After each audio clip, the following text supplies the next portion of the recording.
Hello guys, welcome back to my channel. Today we'll do a fun DIY by using old diyas. So these are the old and used diyas and we need acrylics also. I have made hole by using knife, scissors and screwdriver. You can use according to your comfort. I mixed white acrylic and water and painted it on diya so to prep it up. Then I painted it with orange, pink, green and purple. This DIY is so fun that you can also ask your little ones to help you out while painting these diyas and also in the decoration. Important tip is, if you find that color is not giving the proper effect, please don't hesitate to do another coat.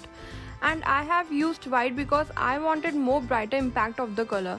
You can directly color your diyas but it will be not brighter then.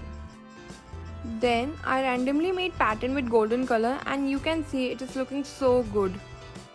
After this, I stick some mirrors, beads and then I use ribbon to make it a wall hanging. And ta-da! It is ready to amp up any wall in your house and make your house more beautiful and more authentic and traditional.